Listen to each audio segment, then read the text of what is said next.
Hey everyone, Tony G. So, in today's video we're going to be discussing foam rolling your upper back. Now, there's always been debate as to whether or not people should foam roll their lower back. I typically have been against this because if you think about this, your top part of your spine is what's known as your thoracic spine, okay?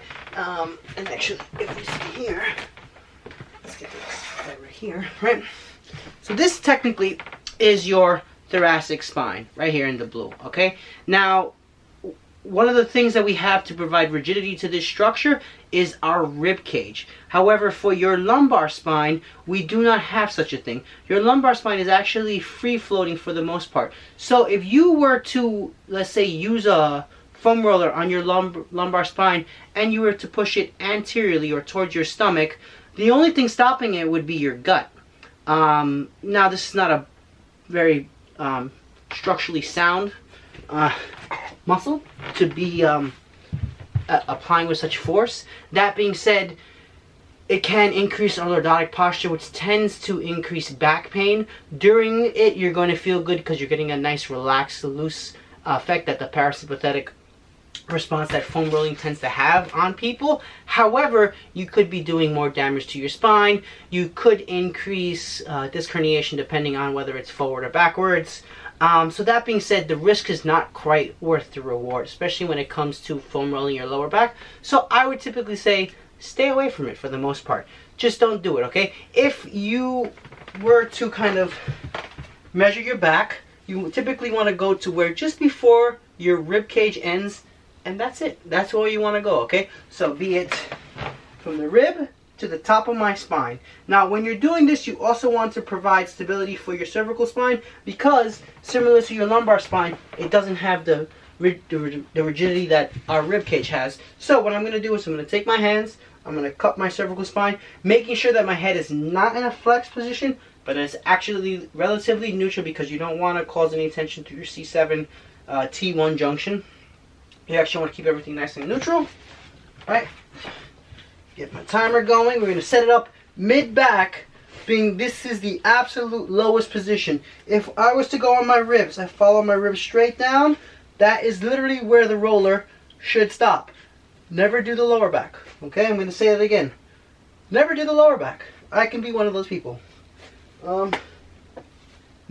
what we're going to do, we're going to take our hands. We're going to support our neck, keeping our spine nice and neutral. And we're going to lift up into a bridge. And we're just going to start our timer, and we're going to roll up and down, kind of feeling for tension through the body, okay?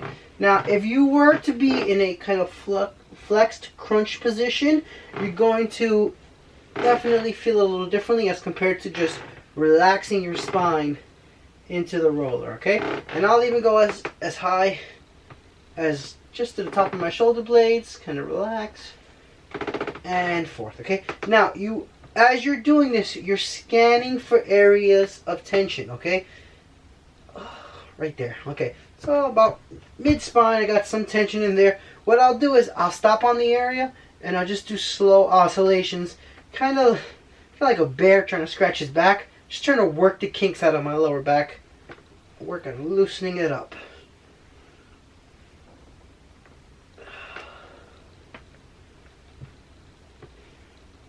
And relax, okay? Now, seeing as how, I'm just gonna run out of room here.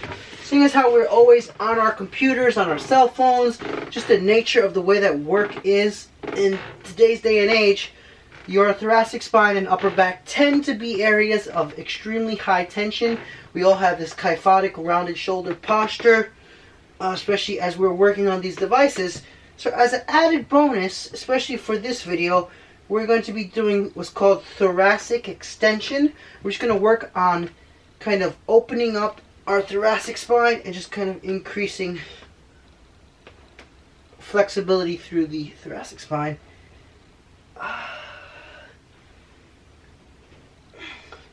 Now, if this is something you have done for the first time, it's definitely going to be a little bit tender, a little bit sore. That's very normal, especially when it comes to foam rolling. We got 5 seconds here. 3, 2, and 1, and relax, okay?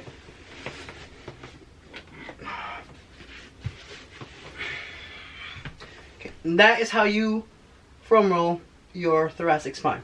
Now, typically after I will do that, I will do some mobility work, especially through my thoracic spine, just because postures are always rounded for the most part, okay? So what you're going to do with that is you're going to have hands cupped behind your head, elbows in a fairly neutral position, just kind of like this, right? And we're going to take a deep breath in. And as you exhale,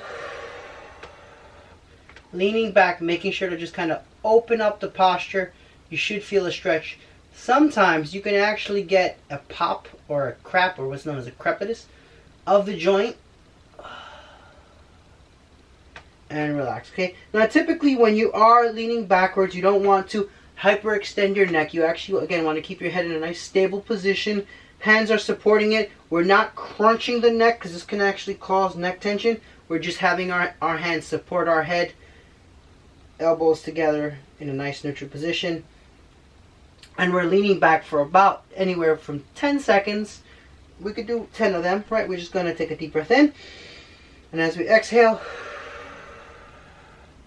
lean back and just kind of feel the stretch. 1, 2, 3, 4, 5, 6, 7, 8, 9, and 10.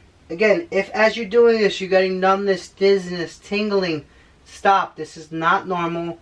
Definitely go to a medical provider and figure out why it is you're getting that, especially when you're working on stretching. Sometimes there can be compression to a nerve and or artery or vein that can cause these changes, so you want to have that checked out. Okay, that being said though, we're going to just do 5 of them here. That was 1. We're going to kind of adjust it a little bit, find an area right there, feel a little tense. I'm going to sit my butt down. Now, as you're doing this, and I did kind of mention this before, you want to make sure that your rib cage is actually down. You don't want to, as you come up, just flare your ribs out and you increase lordotic posture through your lower spine. Your spine should be neutral, rib cage should be down, tummy nice and tight, and you're just stretching, making sure that it's coming from our upper spine and not our lower spine. Feel the stretch here.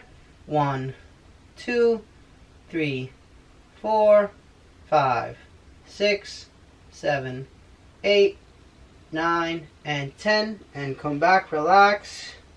Feels good. We're going to go again. And go. Deep breath in. And out.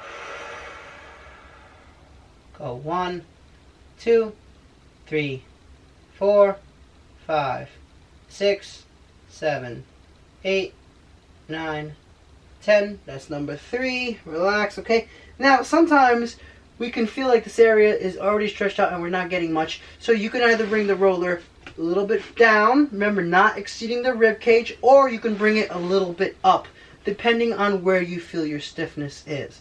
Now, let's try a little bit higher. We got 2 more here after all. Take a deep breath in, drop back down, and count 1, 2, 3, 4, 5, 6, 7, 8, 9, and 10. And come back. Okay, that area felt pretty good. Let's go a little lower. Remember, we're not violating the beyond the rib cage rule. We're gonna come back here, and we're just gonna, wow, okay, that's a lot. Yeah, see, and this is where I'm at right here, okay?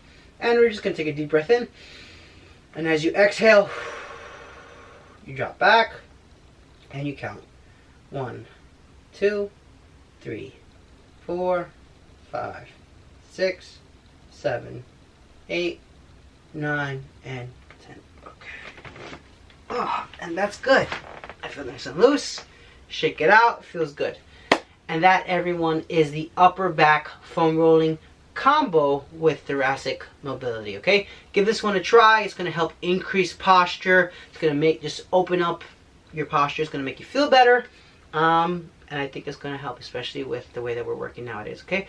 As always, if this video has helped, please make sure to hit the like button and subscribe, and I'll see you on the next video. Thanks, everyone, for watching.